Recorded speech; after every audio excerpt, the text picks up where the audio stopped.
Good morning दोस्तों। SSC की अगली dictation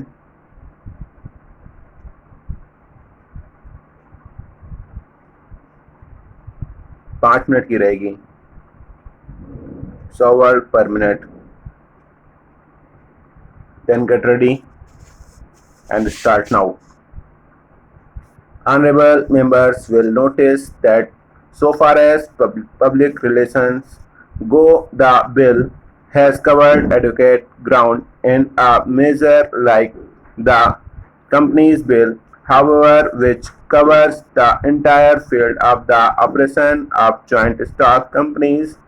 The limits of consultation and discussion can never be exhausted, and uh, I would like to inform honorable members that although the bill was introduced in Parliament over 7 months ago, our officers have been engaged throughout this period in further studies and informal discussions with the interests concerned, and on occasions I have also participated in such discussions.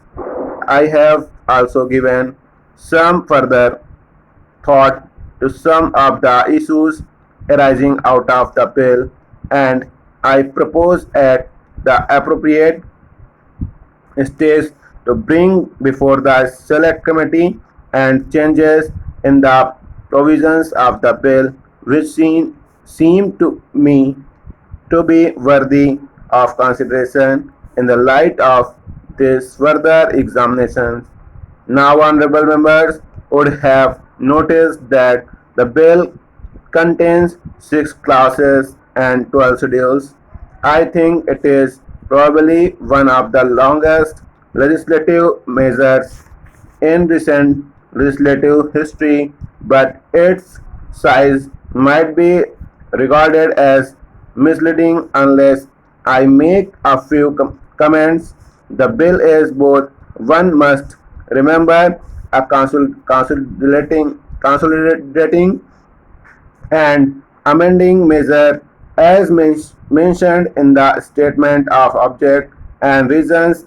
This is the first opportunity which has occurred since 1923 for the consolidating of the Companies Act.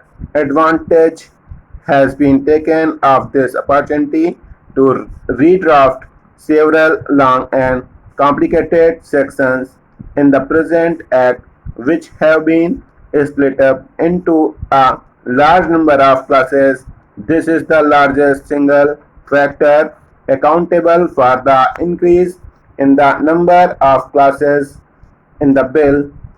New classes embodying substantial changes in the present law would hardly constitute more than a small fraction of the bill. I would also draw attention to the structural changes in the bill to which a reference has been made in the statement of objects and reasons.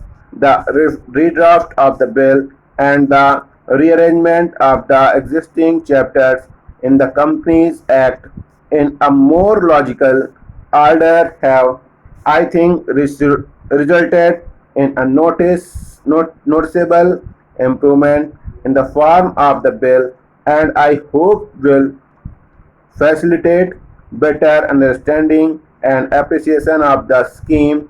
I wish that the Act, which came into effect long ago, was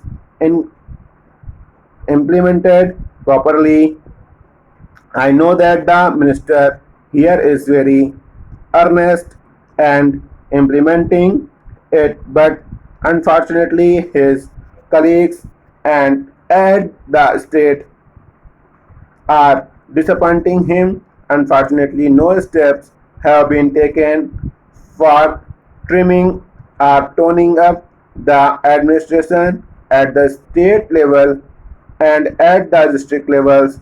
They have to be taken immediately.